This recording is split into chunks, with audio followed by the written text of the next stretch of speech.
Mais pourquoi tu regardes ton truc, t'as une vidéo? T'as une caméra? Non, je regardais là. Ils ont un GPS intégré. Qu'est-ce qui marche pas là? Tout le monde est là, tout le monde est arrivé. Qu'est-ce qui ne fonctionne pas, Stéphane? C'est bon? Ok, merci.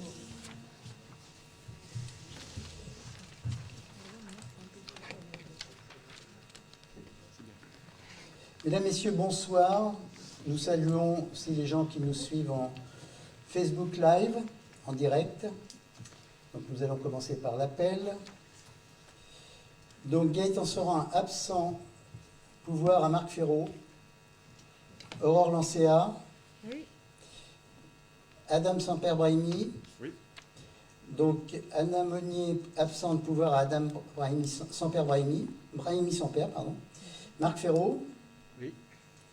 Hélène Mastari. Oui. Maxime Defin. Oui. Marie Tournon. Oui. Stéphane Nicolas. Oui. Valérie Perrault. Oui.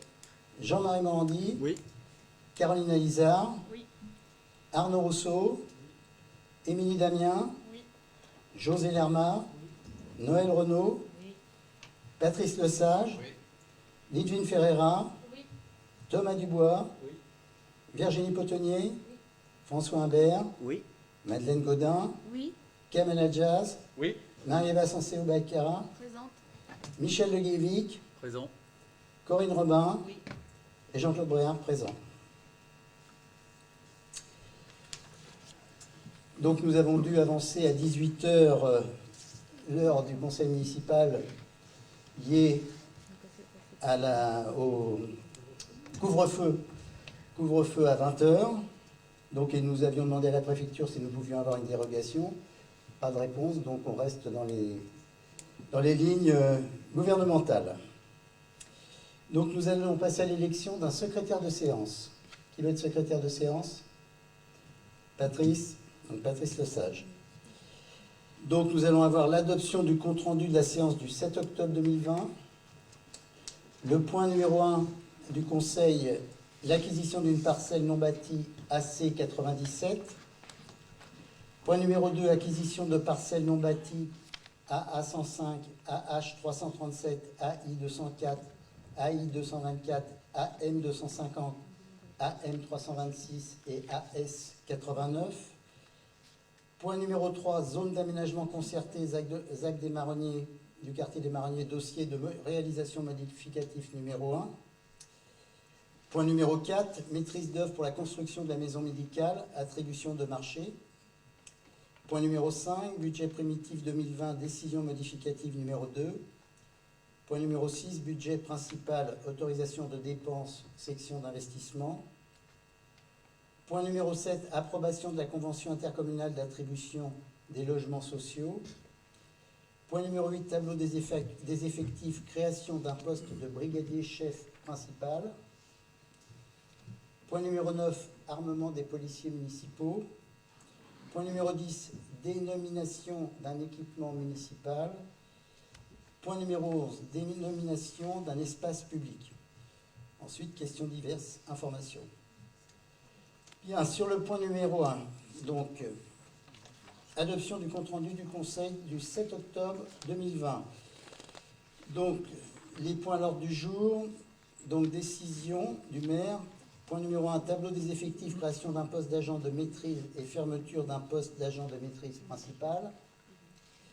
Point numéro 2, tableau des effectifs, création d'un poste d'adjoint territorial du patrimoine de 2e classe et suppression d'un poste d'adjoint territorial du patrimoine. Point numéro 3, tableau des effectifs, création d'un poste d'adjoint administratif principal de 2e classe. Point numéro 4, don d'un véhicule du département des Yvelines à la ville de Vaux-sur-Seine.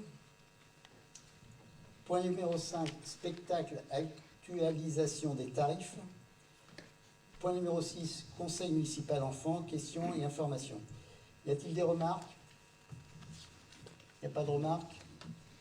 Donc nous passons au vote. Qui vote contre? Qui s'abstient? Qui vote pour? Merci. Donc, décision avant le point numéro 1. Donc, première décision, qui est la 5e de l'année, décision de solliciter une subvention régionale d'un montant maximum de 10 000 € dans le cadre du dispositif budget participatif écologique et solidaire de la région Île-de-France. Donc, le projet de création d'un verger partagé situé sur un terrain communal à l'intersection du chemin des Clos et de la rue du Port. Le point numéro 6 de l'année, donc décision de publier un nouvel avis d'appel public à la concurrence marché de procédure adaptée, MAPA, avis numéro 359 52 66, afin de sélectionner l'entreprise qui réalisera les travaux d'aménagement sur le toit terrasse de la bibliothèque municipale. Pour mémoire, la première consultation avait été classée sans suite. Donc, point numéro 1, je laisse la parole à Michel de Guillevic. Alors, acquisition d'une parcelle non bâtie, AC 97. La communauté urbaine a sollicité la mairie de Vaux-sur-Seine afin d'envisager une solution de déviation pour une canalisation d'eau potable, à ce jour très fragilisée, car elle traverse la forêt de Lothil au niveau d'un fontis rue Armand-Rollet. Afin de sécuriser cette canalisation, le principe serait de dévier son chemin par le sud afin de rejoindre la route de Pontoise via une sente et le chemin des Églantines.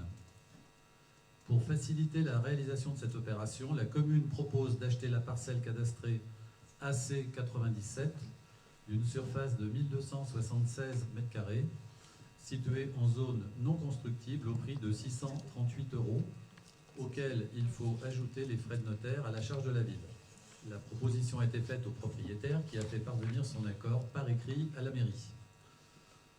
Donc vous avez pu constater que le chemin, la rue Armand-Rollet était bouchée route de Pontoise, et effectivement il y a une canalisation qui passe, et afin de la dévier, donc il y a une proposition d'achat d'une petite parcelle, donc de 1276 m² pour 638 €. S'il y a des questions. Y a-t-il des questions? Nous allons passer au vote. Qui vote contre? Qui s'abstient? Qui vote pour? Merci. Donc le point numéro 2. Alors, acquisition de parcelle non bâtie. Toujours Michel de Guillevic, bien sûr. D'accord, merci.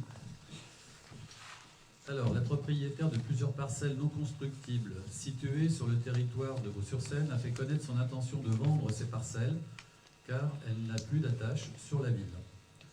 Donc vous avez la description des 7 parcelles, on peut les nommer, AA 105 dans le lieu-dit Les Punais pour une surface de 428 m². Ensuite la AH 337 dans le lieu-dit Les Pois Arrachés pour 919 m². La AI 204 lieu-dit Les Faustères pour 300 m².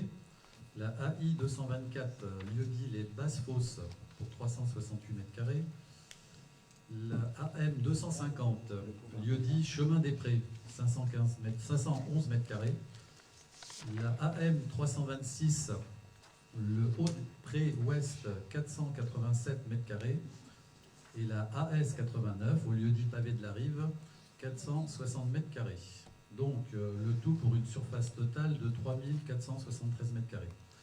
La commune propose d'acheter ces parcelles situées en zone non constructible au prix total de 2235 €, auquel il faut ajouter les frais de notaire à la charge de la ville.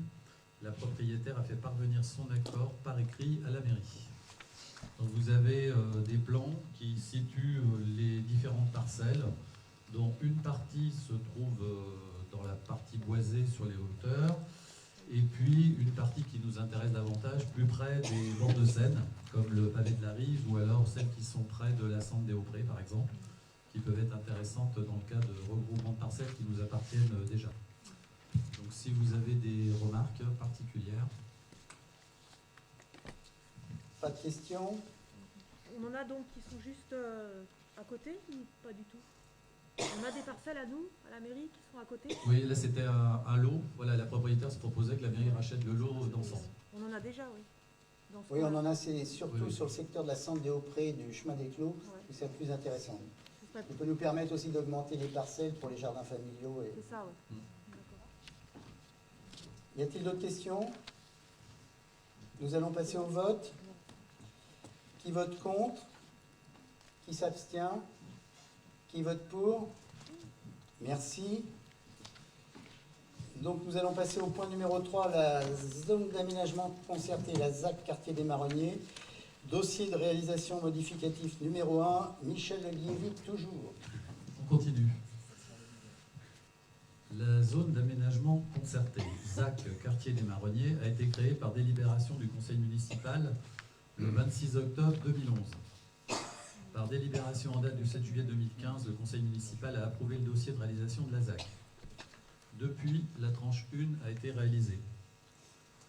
Le dossier de réalisation modificative numéro 1, joint en annexe, porte sur la modification du programme des constructions des tranches 2 et 3 et sur les modalités prévisionnelles de financement de l'opération. Conformément à l'article R311.7 du Code de l'urbanisme, le dossier comprend le projet de programme des équipements publics, le projet de programme global des constructions, les modalités prévisionnelles de financement de l'opération d'aménagement échelonnée dans le temps et le plan de masse d'intention. Alors, bon, là, ça demande peut-être quelques explications puisque nous sommes passés d'un programme initial de 85 logements à 100 logements de manière à pouvoir avoir une DUP, donc déclaration d'utilité publique, qui devrait nous permettre d'obtenir les quelques terrains, les 2-3 terrains qui nous manquent pour finir la réalisation de la ZAC. Donc de ce fait, nous sommes passés donc, à 100 logements, dont vous avez les détails dans l'annexe jointe.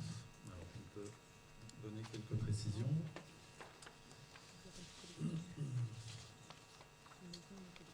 Donc ce qui est intéressant de noter dans l'annexe, on va reprendre l'annexe à peu près dans l'ordre.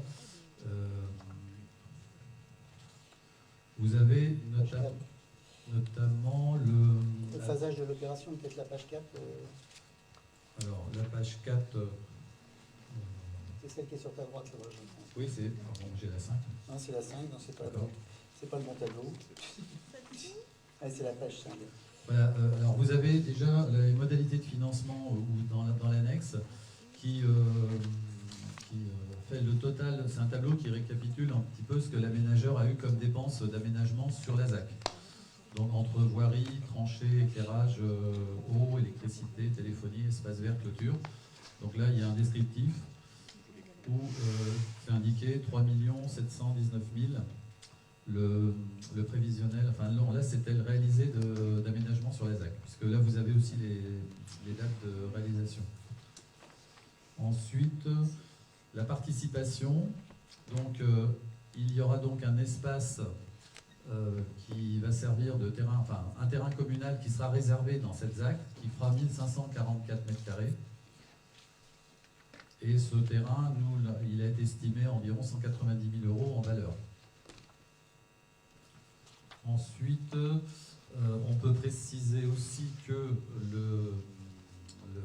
l'aménageur va nous aider à nous donner une participation communale. Il va nous faire un versement communal qui devrait nous servir aussi à l'étude et à la réalisation de la future école maternelle des groupes. Donc au total, on devrait avoir une somme versée par l'aménageur de 170 000 € qui sera versée en 3 fois. Donc à l'issue de la tranche 1, qui devrait arriver en 2021, 75 000 €. Après, à l'issue de la tranche 2, 64 000 €. Et ensuite, à l'issue de la tranche 3, 31 000 €. Donc ça sera la participation d'aménageurs pour l'école maternelle. Ensuite, si l'on regarde les points qui sont aussi intéressants, voilà, vous avez... ah oui, alors d'accord, il n'est peut-être pas dans mon dossier. Le phasage de l'opération. Donc, aujourd'hui, la tranche 1 comportait 31 terrains à bâtir. La tranche 2, alors, donc, qui sera faite en fait en dernier.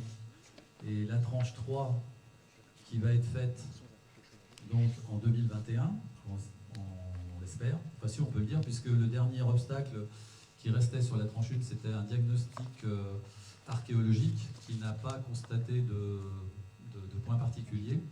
Donc donc il n'y a plus d'obstacle pour que la tranche, alors la tranche 3 sur le papier va se réaliser. En fait, pour nous, ça va être réellement dans la réalisation, ça sera la deuxième tranche en fait. La tranche 3 devient la 2. Voilà, c'est un petit peu, voilà, Et on est resté sur le phasage initial, quoi. exact.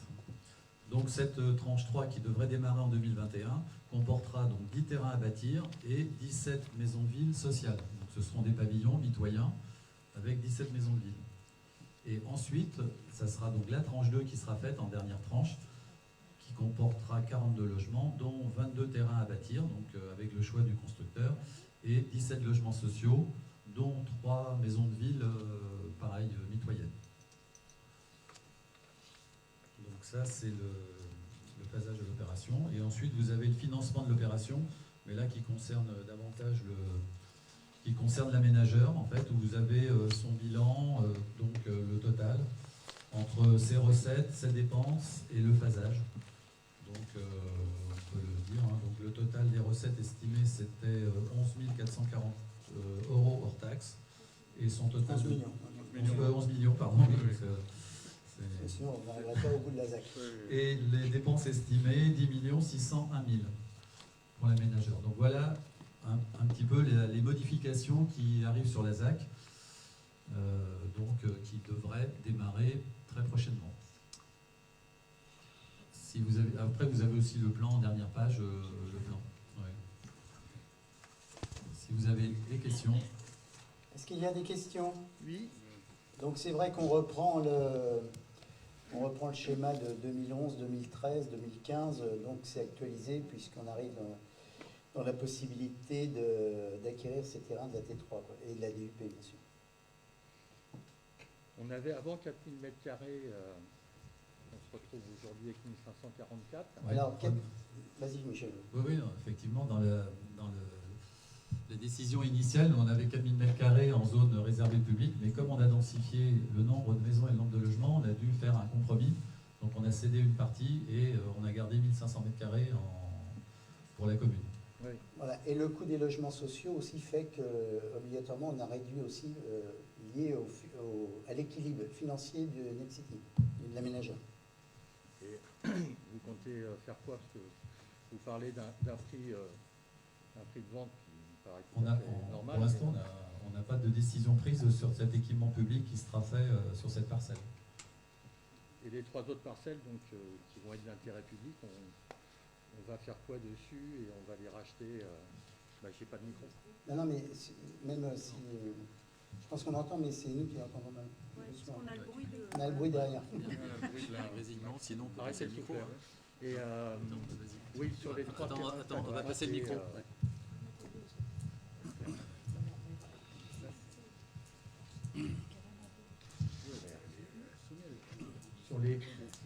Sur les 3 terrains qu'on va acheter d'intérêt public au plus récalcitrant, pareil, qui les achète? Nexity ou la commune? Alors, tout dépend. Donc, si c'est la commune, si les terrains se vendent tous en même temps, si la DUP, donc ce sera Nexity parce que ça fera qu'une opération, et Nexity n'achètera tout que lorsque l'opération sera possible pour eux. Ce qui se passe sur la T3, là, donc il y a 5000 mètres que l'on avait acheté entre un propriétaire privé et l'EPF, donc on a acheté ça 2017-2018, et Nexity nous les rachète 2021. Là, ça va être la même chose. Si toute la DUP, si tous les terrains de la DUP sont achetés en même temps, c'est-à-dire que tous les propriétaires se mettent d'accord, Nexity achètera directement. S'il y a un phasage dans le temps, donc la commune portera, et après Nexity reprendra. Et il se situe tranche 2, tranche 3 Tranche 2. Là, la tranche 3, elle est... C'est le violet ou le jaune? C'est le rose, là. C'est là. C'est celle On voit écrit, pas bien, là, au ce qui est écrit tranche 2. Hein. C'est là. Oui, mais... Ce qui est écrit tranche 2, en dessous... alors, tranche 2, c'est... Alors, pardon, je vais le mettre là. Voilà, c'est toute cette partie-là. parce que tranche 2, il y a les terrains aussi. Oui, il y a les terrains au-dessus. Aussi au-dessus, pardon. Ouais. Ça, c'est l'immeuble, en fait, Voilà. le collectif. C'est le collectif. C'est le collectif. En dessous, le collectif, là, on voit même la couleur grise, ça c'est l'espace C'est public. violet, oui. Voilà.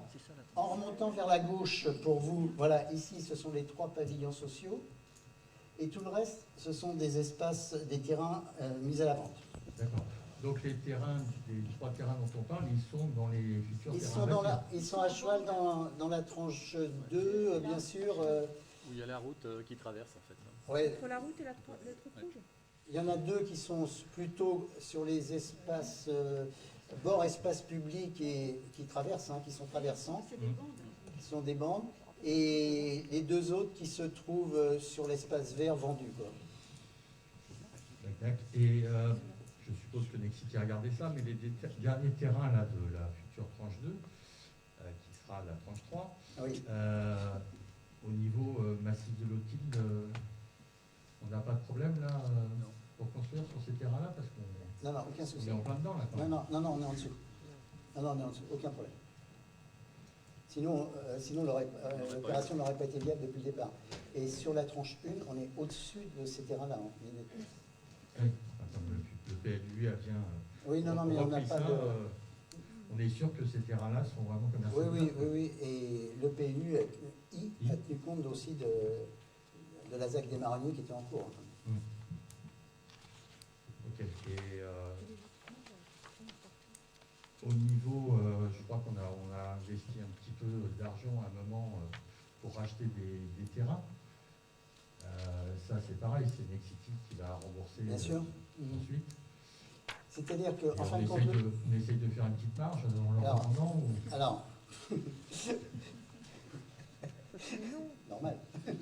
Donc, alors, les terrains qui sont portés par l'EPF, c'est-à-dire les terrains qui ont été portés par l'espace public foncier d'Île-de-France, donc ces terrains-là, ils sont recédés à Nexity, c'était dans les accords, Oui. au prix, ça coûte. L'acquisition de l'époque. Voilà, l'acquisition de l'époque. Les parcelles qui appartenaient à la commune, donc nous avons négocié. Nous sommes d'accord. Donc, parce que je crois que ce million d'euros, il a été utilisé un peu pour ça pour l'instant, mais on ne va pas porter Nexity. Je pense Non. qu'ils ont les moyens financiers de se porter tout seuls. Oui, mais dans le fonctionnement, les aménageurs paient une fois qu'ils peuvent construire. C'est-à-dire que quand c'est bordé, et nous portons entre les deux. Quoi. Ok. Mais nous avons défendu les intérêts communaux pour la négociation des terrains communaux. Mais pas ceux portés par l'EPF, qu'on soit bien d'accord.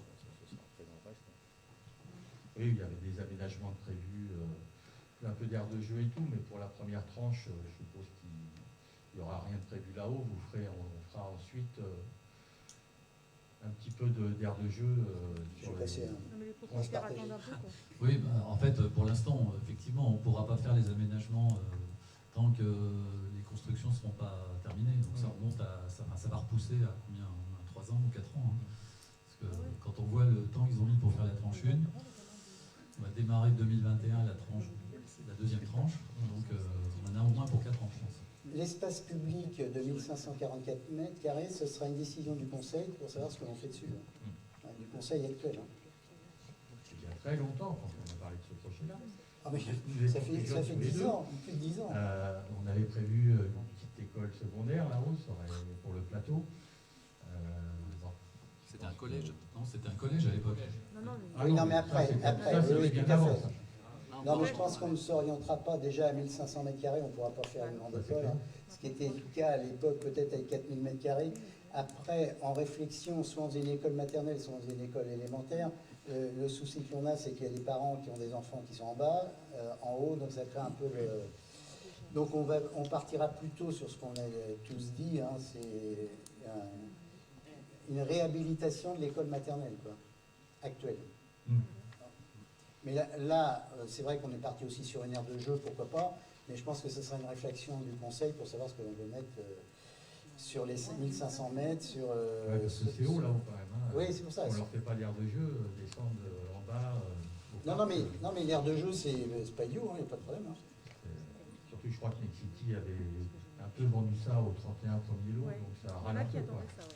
Ah, alors là, mais, moi, alors ça c'est privé. Là, j'avoue que j'ai pas l'information. Je savais pas.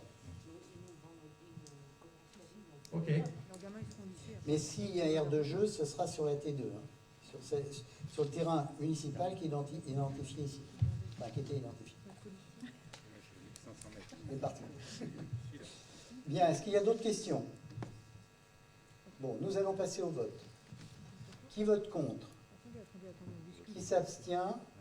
Qui vote pour? Merci. Est-ce qu'on parle de Alors, oui, Michel, je vais te demander de faire, sur notre carence. Notre carence, oui. Alors, Oui. puisque- Avant de passer au point numéro 4, on va faire une petite information qui est liée à l'urbanisme aussi. Oui, puis aux logements sociaux Au logement. et à la loi SRU, en fait, puisque nous avons eu, la semaine dernière, une commission départementale avec le préfet et puis d'autres instances en visio. Et le préfet a notifié sa décision suite aux explications qu'on avait données, pourquoi nous n'avons pas pu faire la réalisation des logements sociaux qui étaient prévus dans la dernière triennale, donc 2017-2019, pardon. Et alors il nous a expliqué que, en fait, grâce aux explications, on s'est déplacé à Versailles pour s'expliquer. Normalement, on aurait dû avoir une majoration de 100%, c'est-à-dire multiplier par 2 notre prélèvement SRU. Or, là, on n'aura que 1,5 de majoration, c'est-à-dire 50% sur nos prélèvements SRU. Donc en estimation, au lieu d'avoir 68 000 environ, avec l'évolution des prix par logement manquant, on devrait avoir dans les 108 000 sur 2021 en prélèvement SRU.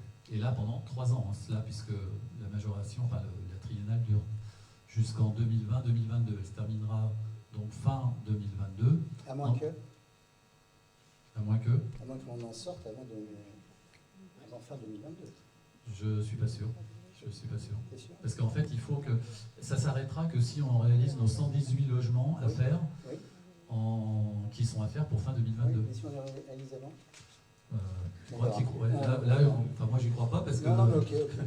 Donc, on verra. Donc fin 2022, en tous les cas, l'objectif c'est d'arriver à 118 logements sociaux pour fin 2022. Sinon, on repart en commune carencée. Et là, je pense que l'augmentation, elle sera au moins de 2, puisqu'il y a des communes qui sont taxées à 3 ou à 4. Donc, en tous les cas, on montre notre bonne volonté de faire un effort. Je pense que tant qu'on ne sera pas à 1%, de toute façon, on n'aura pas de faveur de la part du préfet. Après, 25, c'est encore une autre étape, mais l'objectif, ça sera d'arriver à 20%. On n'en est aujourd'hui qu'à 12,80, je crois. 18. Donc voilà les dernières informations. Ça, c'est le premier point. Il y a un deuxième point quand même important. Ah oui, alors le deuxième point, bien sûr, après, il y a toutes les conséquences du statut de commune carencée, qui sont notamment la perte de notre quota de logements communaux. Donc c'est le préfet qui prend la main sur tous les logements sociaux qui vont se libérer, c'est le préfet qui prend la main et en fait il met les personnes qui décident dedans. Alors on peut peut-être négocier, mais en tous les cas, les conséquences, c'est qu'on va le voir d'ailleurs, puisqu'il y a 28 logements neufs qui arrivent début 2021. On verra. Et puis ensuite, sur les DIA aussi, toutes les DIA de la commune passeront en préfecture et ils vont les examiner de près aussi. Donc c'est le point le plus problématique. Bon, c'est vrai, on passe de 68 000 à 100 000 euros, ce qui est important. Mais ça, c'est le point le plus important techniquement. Techniquement, c'est-à-dire qu'on n'a plus la main sur cette période, sur les déclarations d'interruption d'aliénés, c'est-à-dire sur la possibilité de vendre. Bon, il faut être réaliste aussi, quand il y a un pavillon qui va se vendre, on ne va pas non plus construire sur un pavillon sur les hauteurs de Vaud. Bon, nous, ce que l'on fait aussi bien avec la communauté urbaine, donc Michel parlait des 28 logements, donc je vous rappelle que la communauté urbaine depuis 2017 garantit les emprunts des logements sociaux, et aussi bien avec les services de l'État, donc on travaille de concert, c'est-à-dire que nous, ce que l'on va essayer de faire, et on est parlé hier soir avec le vice-président en charge du logement et de l'habitat sur la communauté urbaine, donc il est évident que les attributions vauxoises, on va essayer de les garder sur Vaud, qu'on soit bien d'accord. Donc ça représente, je vous rappelle, 10% des logements. Donc on va essayer de monter à 20, puisque comme la communauté urbaine garantit les emprunts, donc elle bénéficie des 10% que nous avions en plus. C'est-à-dire qu'à l'origine, on avait 20% lorsqu'on garantissait les emprunts des logements, des bailleurs, et maintenant, donc, nous avons 10% pour nous et 10% pour la communauté urbaine. Donc, à l'heure actuelle, sur le prochain programme, je je pense que Mado peut le dire, on a les 20%, Sur le prochain, là, on a 6 logements. 6 logements sur 28 logements. Donc, vous voyez, nous gardons les 20%. Normalement.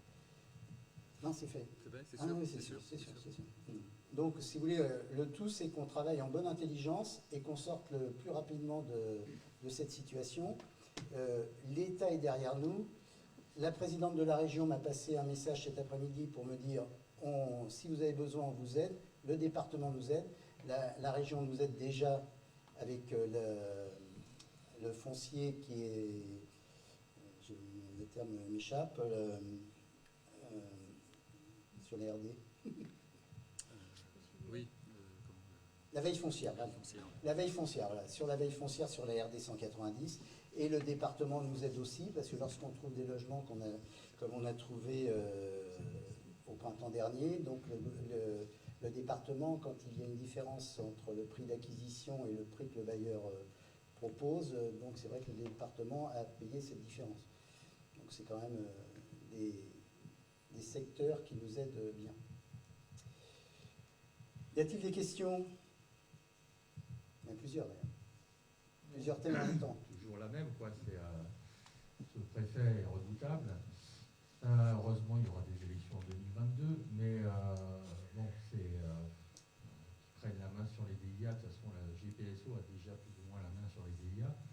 Et là, je trouve ça carrément scandaleux, oui, qu'effectivement, un préfet puisse, d'autorité de son petit château de Versailles, décider de M. Durand, Mme Dupont, je vais vous saisir votre maison. Là, ça, on rentre vraiment dans l'absurde total, quoi. Alors, donc, Marc, je comprends ce que tu dis.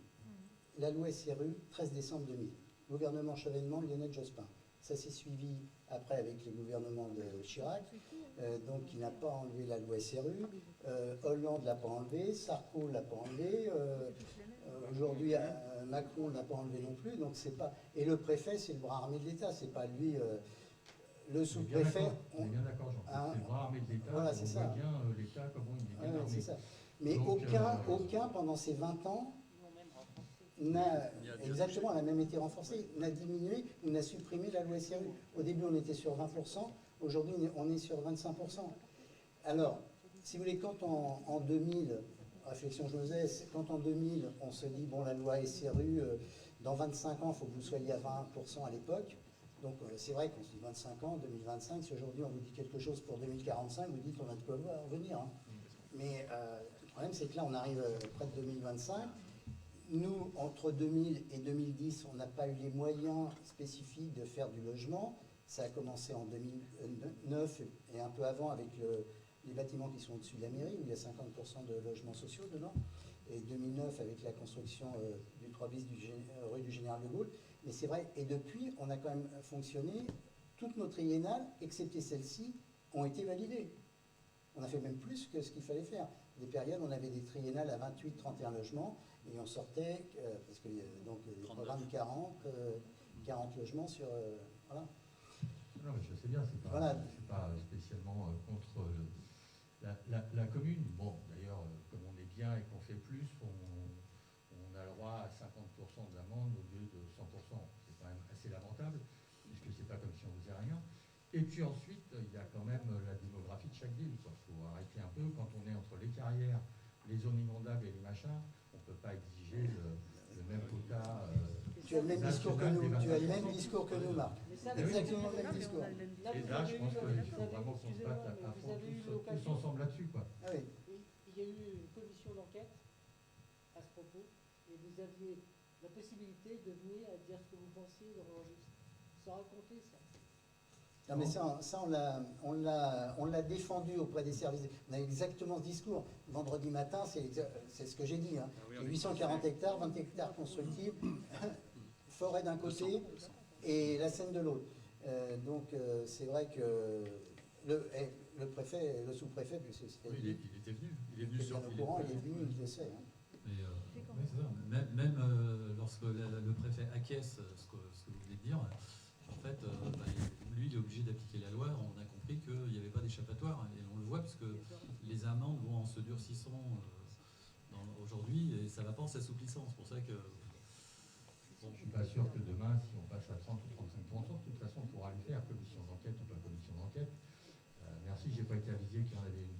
Mais pour autant, si demain on passe à 30% ou à 35%, on ne pourra pas plus.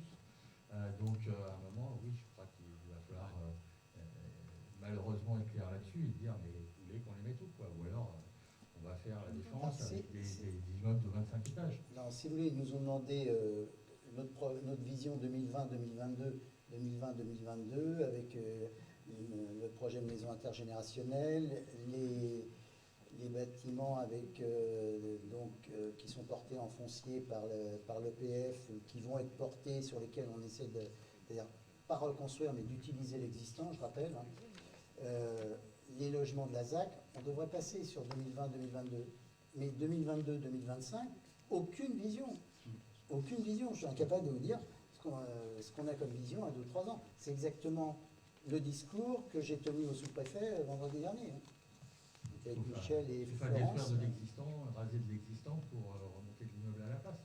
Et effectivement, à un moment, on n'aura plus de toute façon de possibilité. Ça c'est vrai que ça peut se faire avec l'ADIA qui est dans le cadre de la carence, mais bon, ça peut se faire où sur des espaces où il y a quand même des accès. Et puis il faut quand même qu'il y ait un minimum, parce que quand vous voulez faire 12 ou 15 logements, il faut quand même aussi, il y a un peu de surface quand même. C'est pas une maison qui va faire 15 mètres de façade ou 20 mètres de façade, qui n'a pas tellement de recul, parce que si on est côté Seine, on ne peut pas construire en partie basse. Et puis bon, de l'autre côté, on est coincé aussi avec les voies ferrées pour celles qui sont... Voilà. Mais on partage le même point de vue, on est d'accord. Est-ce qu'il y a d'autres questions? Nous allons passer au vote. Non, c'était de la formation. Pardon, non, mais on n'a pas voté. C'était un rajout de... Non, on n'a pas voté. On n'a pas voté? Non, on n'a pas voté. Ah si, On a voté? On a voté. C'est noté? Ah bon, je pensais qu'on n'avait pas voté. Donc, très bien. Donc après le non-vote, point numéro 4. Donc, maîtrise d'œuvre pour la construction de la maison médicale, l'attribution du marché. François Humbert.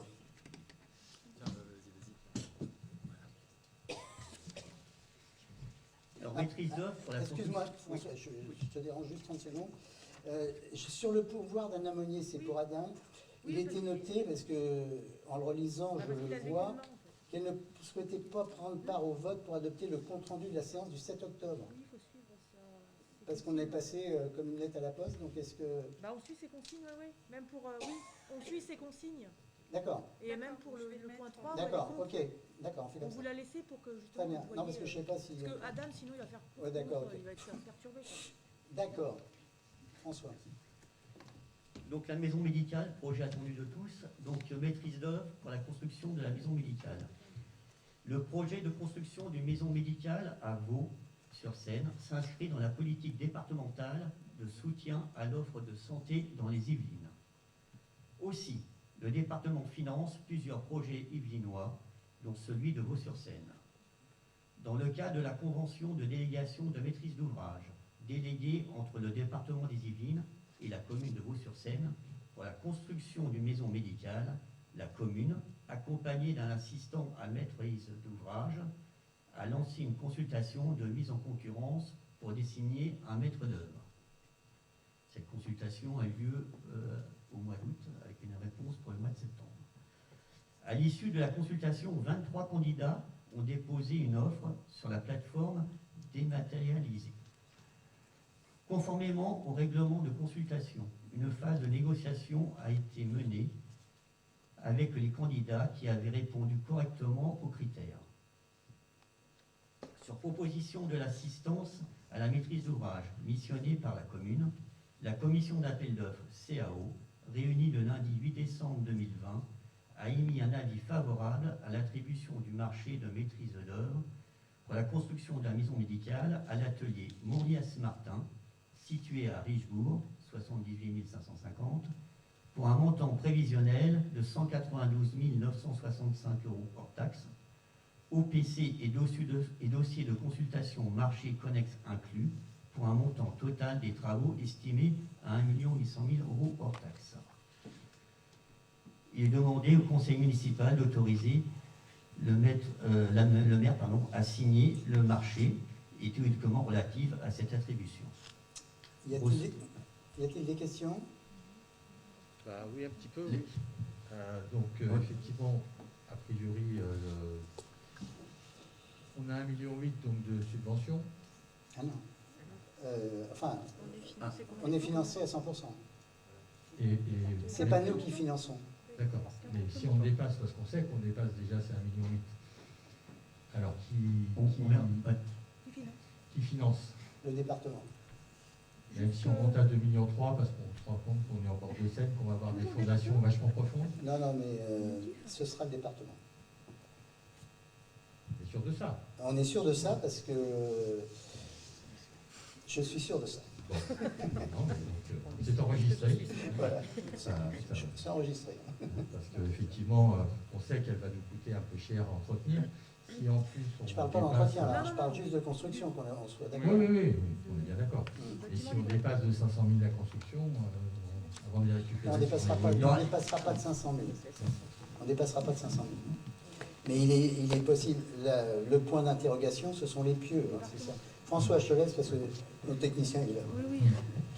Non, il est évident que ça dépassera peut-être, mais justement, dans le cas de la maîtrise d'œuvre, était prévu aussi un géotechnicien pour qu'on puisse déterminer de façon précise les fondations qui seront faites.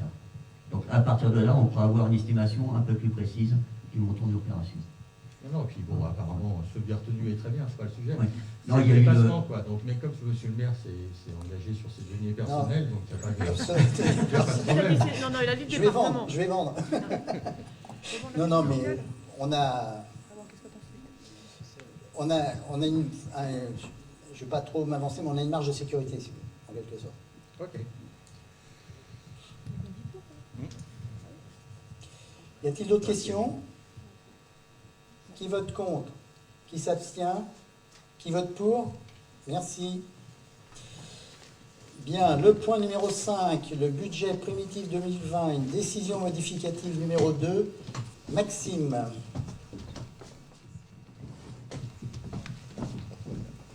Maxime Defin. Nous avons des ajustements budgétaires à faire avant la fin de l'exercice 2020, sur notre budget 2020. Donc il y a les deux sections habituelles, fonctionnement, investissement, et dans chaque section, les dépenses, recettes, de l'aide à l'équilibre. On ajuste parce qu'il y a des réglementations qui font qu'on n'a pas le droit d'être en négatif sur un budget. Donc dans les dépenses, au chapitre 42, on a 3 646,99 € qui sont des opérations d'ordre de transfert qui vont donc pour l'investissement. Il s'agit d'une sous-estimation des dotations aux amortissements. Au chapitre 67, on a 2338,31 € qui sont des charges exceptionnelles. Il s'agit d'un correctif de subvention 2011 à rembourser parce que les travaux n'avaient pas été faits.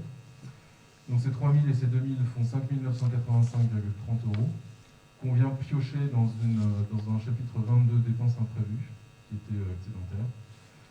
Ça nous fait...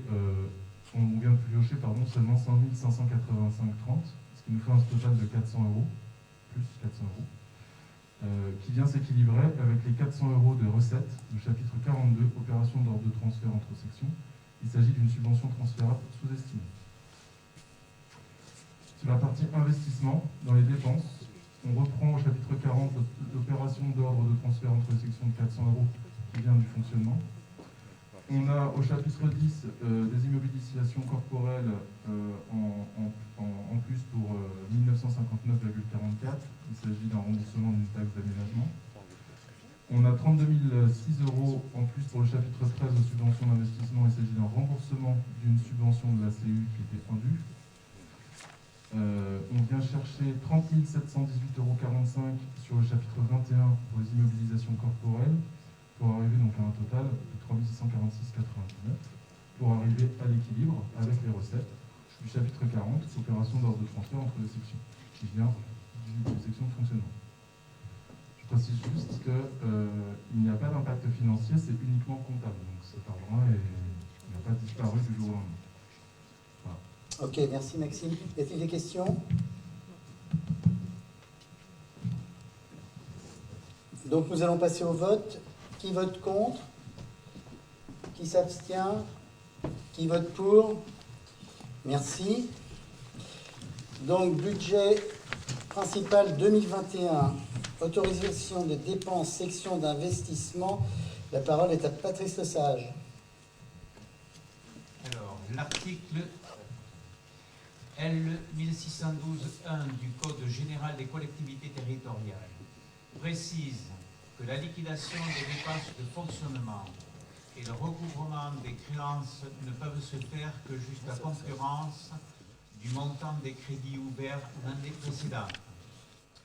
Lorsque le budget de l'année N n'est pas voté avant le 1er janvier de cette même année, ce même article prévoit que dans les mêmes circonstances, l'exécutif peut engager, liquider et mandater les dépenses d'investissement sur autorisation du conseil municipal dans la limite du quart des crédits ouverts l'année précédente, après autorisation de l'Assemblée délibérante.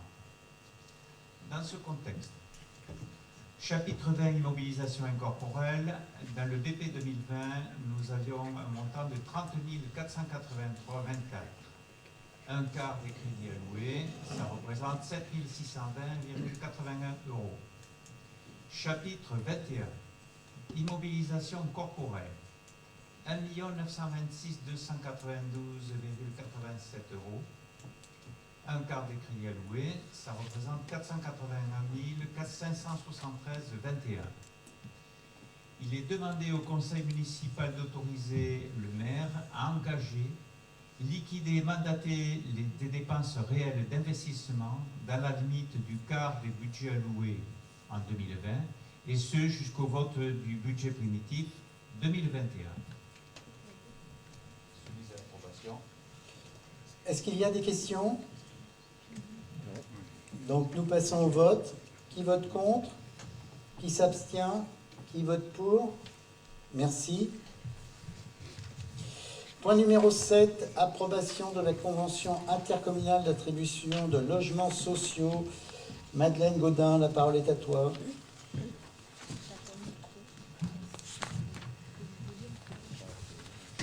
Approbation de la convention intercommunale d'attribution des logements sociaux. Les lois Allure pour accès au logement et un urbanisme rénové 2014 et égalité et citoyenneté pour 2017 ont instauré une importante réforme dans la gestion de la demande de logement social et des attributions de logements sociaux. La loi portant évolution du logement, de l'aménagement et du numérique, loi Elan, est venue compléter et amender certaines dispositions fin 2018. Sur le territoire de Paris, de Grand Seine-et-Oise, l'élaboration de la politique intercommunale du logement est portée par la Conférence intercommunale du logement, CIL. Le rôle de cette instance partenariale est d'améliorer la cohérence des stratégies menées par les différents réservataires, en définissant des orientations et un cadre de travail en commun pour l'attribution des logements sociaux. Elle est ainsi chargée de fixer les objectifs en matière d'attribution et de mutation, les modalités de relogement des publics prioritaires, les modalités de coopération entre les bailleurs sociaux et les titulaires des droits de réservation. À ce titre, 2 documents doivent être élaborés. Le document cadre d'orientation en matière d'attribution des logements sociaux, approuvé par la CIL du 19 février 2019 et sa traduction opérationnelle, la Convention intercommunale d'attribution, CIA, objet de la présente délibération. La CIA précise que les objectifs d'attribution fixés par la réglementation et par le document cadre, ils sont déclinés comme suite. Les objectifs d'attribution hors QPV et ex-us aux demandeurs du premier quartile, les ménages les plus précaires, ou relogés dans le cadre d'une opération de renouvellement urbain ou d'une opération de requalification de copropriété dégradée 25%. Les objectifs d'attribution en QPV ex-us à des ménages autres que ceux du premier quartile. Les objectifs d'attribution au public prioritaire 25% hors contingent préfecture à l'échelle de tout le territoire. Pour GPSO, ces objectifs sont à ce stade fixés de manière homogène sur l'ensemble du territoire communautaire. Taux indiqués pour chaque commune, réservateur, bailleur. Une révision est cependant prévue au plus tard à l'occasion du bilan à mi-parcours de la Convention. Ainsi, en fonction d'analyses complémentaires sur l'état du parc social, croisées avec des indicateurs sur son environnement et son occupation sociale, et en fonction des résultats constatés fin 2022, des objectifs différenciés selon les secteurs, communes et ou résidences ou bailleurs pourront être redéfinis.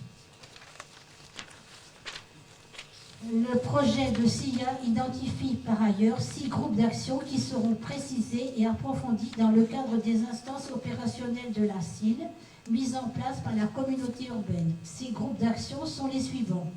Renforcer la connaissance partagée du parc social, de son occupation et des attributions. Favoriser la mobilisation d'un parc à bas loyer, neuf et existant. Définir les modalités de relogement dans le cadre des NPNRU et des actions concourant à l'attractivité des quartiers prioritaires et de veille active de la politique de la ville.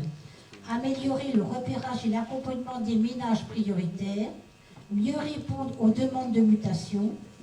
Faire évoluer les processus de sélection des candidats et d'attribution pour favoriser une meilleure prise en compte des objectifs d'attribution et une meilleure adéquation offre-demande. Enfin, le projet de CIA détaille l'organisation des instances et les modalités de pilotage, suivi et évaluation des objectifs d'attribution. Établi pour une durée de 6 ans, entre 2020 et 2025, la convention a vocation à être signée par la communauté urbaine, les bailleurs possédants ou gérants du patrimoine sur le territoire, les réservataires de ce patrimoine, donc communes, État, Action Logement. Et le cas échéant, autres collectivités territoriales ou personnes morales intéressées. Ainsi, à minima, les communes réservateurs d'un contingent communal seront signataires. Les autres communes, notamment celles disposant de logements sociaux sur leur territoire, mais non réservataires, pourront également être signataires si elles en formulent la demande. La conférence intercommunale du logement, réunie en séance plénière le 27 novembre 2019, a émis un avis favorable sur le projet. Le Conseil communautaire du Grand Paris Seine-et-Oise, par délibération du 12 décembre 2019, a approuvé la convention intercommunale d'attribution. Il est donc proposé au Conseil d'autoriser le maire à signer la convention intercommunale d'attribution des logements sociaux et de la communauté urbaine. Bien, merci Mado. Y a-t-il des questions? Oui, forcément sur ce sujet-là. Je pense qu'on a un service qui est très bien à la commune qui s'appelle le CCAS. Vous avez dit tout à l'heure qu'on gardait 6 ou 7 pour l'instant sur le programme. J'ai lu ces 31 pages, un peu moins vite. Et franchement, il y a quand même pas mal de trucs qui m'inquiètent un peu. Alors bon, ils sont sympas, ils les ont mis dans les encadrés, c'est un petit peu plus... ça attire un peu plus l'œil. Mais là encore, une fois, on va, je trouve, qu'il y a quelque chose de... Encore une fois, 72 communes, on n'a pas tous les mêmes critères. Je sais bien que le but, c'est de répartir les cas difficiles sur l'ensemble des communes plutôt que de les concentrer sur les Mureaux, Chanteloup ou Mantes. On va parler des Mureaux et de Mantes, ils ont un vrai commissariat. C'est le sujet pour tout à l'heure, mais ils ont de quoi aussi, parce qu'il ne faut pas se leurrer, ce ne sera pas que des Q1. Les Q1, il faut rappeler que c'est un peu moins de 9 000 € de revenus annuels, donc ça, effectivement, c'est pas le souci du tout, ces gens sont hyper défavorisés, mais on sait très bien que derrière ça, on cache plein d'autres choses. Il faut être clair, il y a aussi des communes qui veulent se débarrasser de certains troublions, et le but, encore une fois, de notre cher préfet, c'est de les répartir sur l'ensemble des communes. Sauf que des petites communes comme Gaillon ou d'autres, 300-400 habitants, il ne faut pas en avoir 50 pour que ça change fondamentalement leur commune. Et là, je trouve que notre CCAS, il va y perdre beaucoup. Alors effectivement, à chaque fois, il ramène à 2022. Si on s'est planté, on verra ce qu'on fait. Ou alors on deviendra encore plus dur sur ce que vous n'aurez pas fait. Sur le fond, c'est bien qu'il y ait un service informatique qui soit, j'espère, plus puissant et qui sera meilleur que celui que vous utilisez aujourd'hui à taille humaine, ça j'en suis pas persuadé, hein, c'est gros mastodon, donc c'est toujours ce que ça donne. Il y aura surtout un cher préfet qui aura comme ça un petit journal régulier de ce que font ou font pas les 72 communes de GPSO. Et voilà, moi je suis franchement clairement contre ce truc-là parce que c'est encore, on délègue encore, on donne encore quelque chose où on perd la main. On s'est toujours dit, oui, bah, faisons des logements sociaux et priorité au Vauxois. Là encore, avec ce truc-là, on en perd encore pas mal. Et bon, voilà, si sur 100 logements, il en reste 10 à distribuer, je trouve ça, lamentable et c'est pas des gros mastodontes comme ça, décider tout. Je te laisse la main. Non, mais tu peux y aller, voilà, donc effectivement, je ne sais pas si tout le monde a vu les 31 pages. Bon, on a des tableaux, franchement, des fois, on ne comprend pas. Oui, c'est pour ça, Gaillon n'est pas concerné, hein, c'est que les villes qui sont concernées par la loi. Oui, oui, oui. Non, mais ça, j'ai vu que les communes n'étaient pas concernées, ce sont pas de logements sociaux. Non, mais certaines petites communes, comme Oinville, font des logements sociaux, ou pas Fontenay-Saint-Père, mais certaines petites communes les font. Alors après, ils font à leur rythme. Hein. Non, là, je comprends bien. Oinville, ils en ont 6. Comme vous venez de le dire, c'est les bailleurs qui décidaient des dossiers. Okay. Aujourd'hui, on va forcer la main aux bailleurs, mais vous savez qui va payer quand les gens ne paieront pas? C'est nous. C'est déjà, là, on n'invente rien, c'est déjà comme ça, Marc. Oui, ça va être pire. Ouais, c'est déjà comme ça. Si tu veux, là... Ça va être pire parce que là, on va pas forcément là, pouvoir aider ceux qui sont à moins de 9 000 €. On en a beaucoup à Vaud. Il faut le savoir quand même, on n'a pas que des cadres sup. Hein. Ah non, mais et on va nous imposer des gens où on va devoir, parce qu'on sait, on connaît la finalité de toute façon. Monsieur, jusqu'à présent, on présentait 3 dossiers, mais des Vauxois, hein, de toute façon. Après, c'était le bailleur qui décidait. C'est bien ça qu'on veut garder. Voilà, c'était des Vauxois. Pas GPSO qui proposera pour nous les dossiers. C'est bien cette maîtrise-là qu'on veut garder. Alors, et ça, c'est un point très important. Ce que je peux te dire à l'heure actuelle, ce que je peux dire à tout le monde d'ailleurs, pas spécialement, c'est que GPSO nous donne les attributions de GPSO à l'heure actuelle. Depuis 2017, GPSO nous donne ses attributions. Et même sur les logements qui étaient au 13-15 avenue de la Gare, sur 24 logements, je crois qu'on a eu 22 premières attributions. Donc ça veut dire que les services de l'État nous ont aussi donné leurs premières attributions. Alors après, en deuxième attribution, non, hein, sur ce qui n'est pas du contingent communal ou GPSO. Mais sur les premières attributions, je me souviens, c'est 22 qu'on en a eu. Oui, je crois. Oui. Non, mais on est bien d'accord. Ça fonctionnait très bien. Sauf que là, c'est novembre 2019, on a l'année Covid 2020, et là, on est en train de donner notre accord pour que cette convention se mette en place. Elle n'est pas en place encore, mais quand je lis, moi, tout ce qu'il y a là-dedans, ça me fait peur. Ça me fait franchement peur.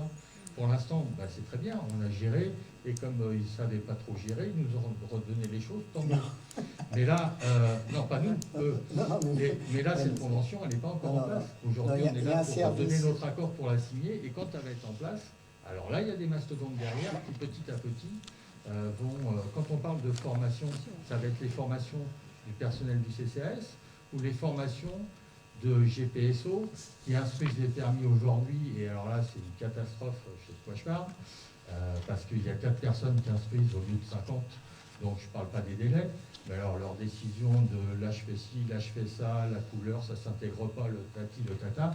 Non, mais ça devient débile. On a 4 personnes qui gère 72 communes et qui décide, vous aurez votre permis, vous n'aurez pas votre permis. Et là, on va rentrer dans la même chose. J'avoue qu'on met quand même notre point sur les acceptations de permis. Fort heureusement quand ça revient en mairie, mais ça oblige le maire à aller contre une décision du PLUI parce que des gens de GPSO ont décidé que le volet ne s'intégrait pas. On ne va pas contre des décisions du PLUI. Mais on va, des fois, je ne vais pas dire contre, mais il y a des fois, il y a des points subjectifs. Non, il y a des fois des points subjectifs où bon, on n'est pas obligé d'avoir la même vision, la même perception du sujet, de la construction ou autre.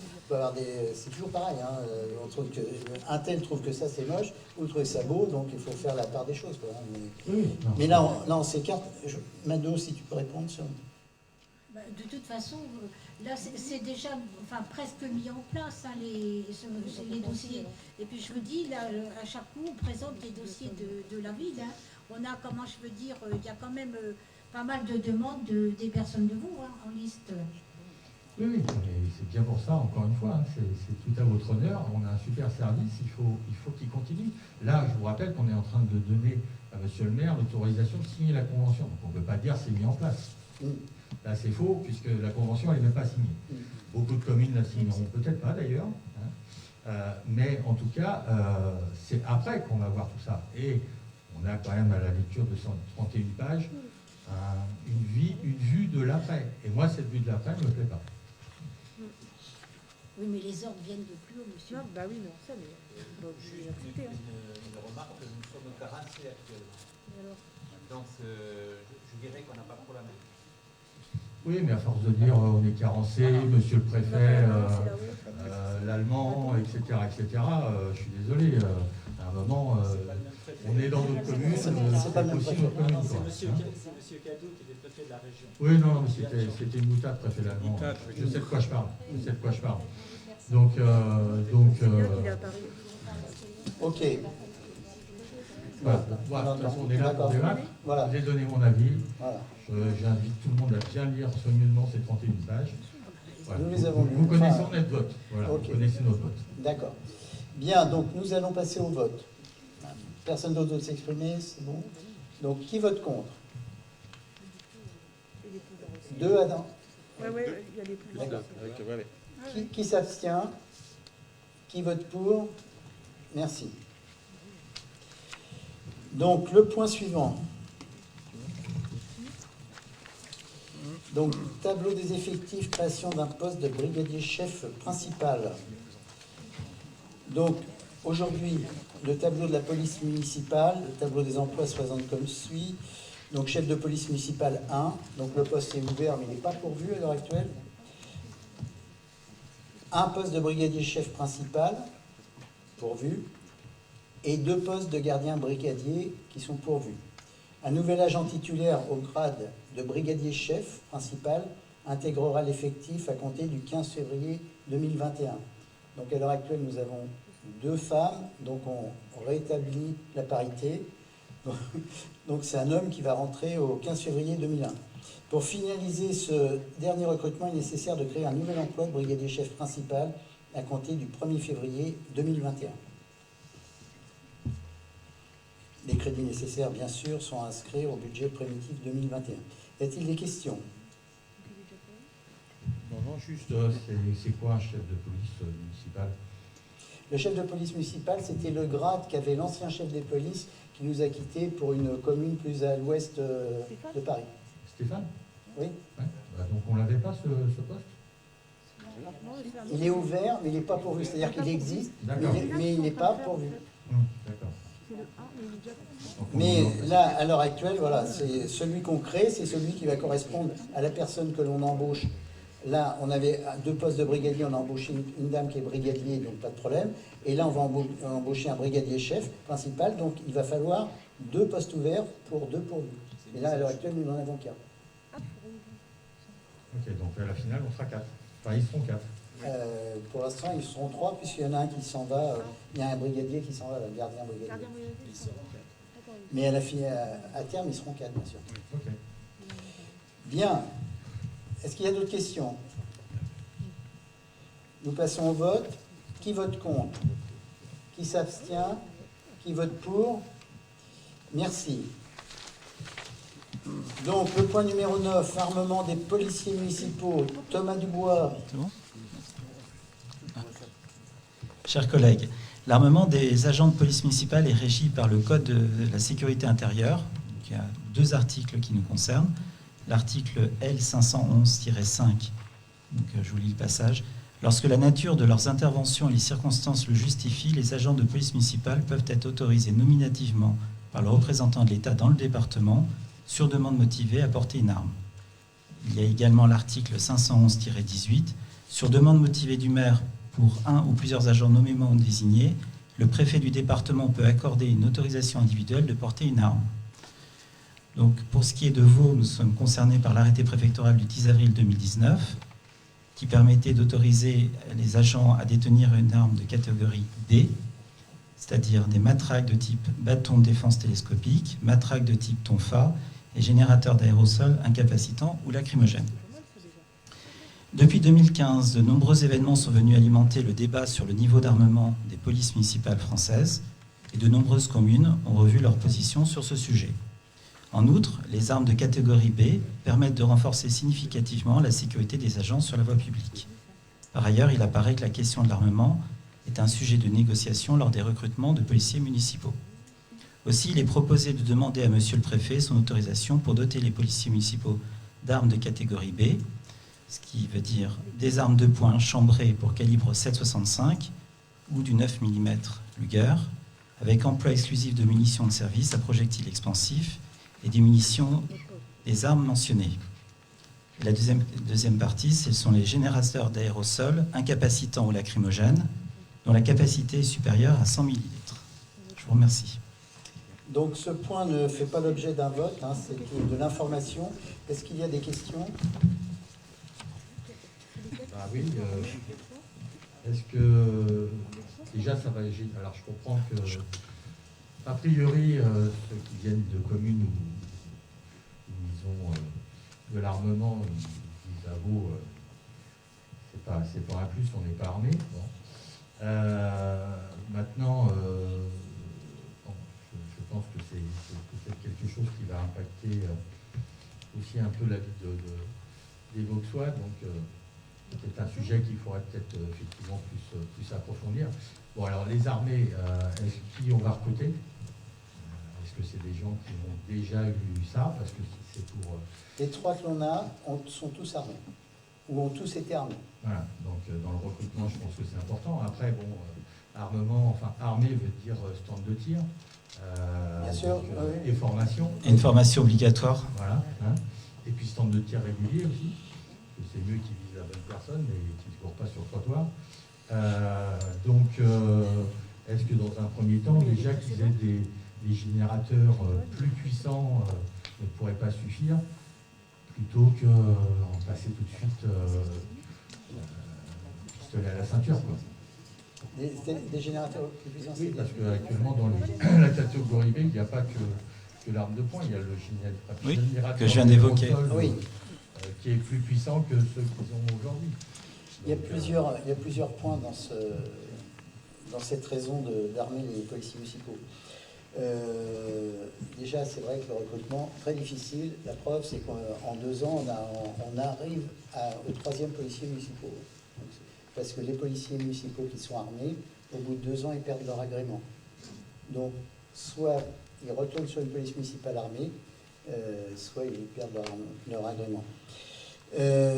Quand vous avez... alors, Vaux-sur-Seine, il y a la RD 190, hein, elle vient de Triel, Poissy, Chanteloup, elle va vers les Mureaux, Mantes, Melan. C'est un axe de passage. Donc c'est vrai que lorsqu'il y a des gens qui sont, je veux dire, malfaisants, un policier municipal, il a la même tenue qu'un policier national. Il est en bleu pareil, donc c'est vrai que les gens peuvent utiliser leur arme, mais eux, ils ne peuvent pas se défendre. C'est ce qui est arrivé à Conflans le 16 octobre avec Samuel Paty. Donc c'est la police nationale qui heureusement était à Conflans, qui est intervenue rapidement pour arrêter et tuer la personne qui avait assassiné Samuel Paty. Nous, le temps que le commissariat des Mureaux arrive, c'est vrai qu'il faut au moins un quart d'heure, 20 minutes. À l'origine, se dire, Vaux-sur-Seine, quel est le risque? C'est vrai, parce qu'il y a Vaux-sur-Seine, on est sur un axe entre, je dis, Mantes, Paris, hein, c'est tout. Je pense qu'on n'a pas le droit non plus, à l'inverse, de mettre dans des situations dangereuses nos policiers municipaux, qui prennent un risque. Je sais pas... Bon, les policiers municipaux armés, ça serait, dans les faits divers, on n'en voit pas qui tuent tous les jours, quand même. Hein. On n'en voit pas qui servent de leurs armes, d'ailleurs. Mais je pense que c'est une mesure de protection et de sécurité pour eux.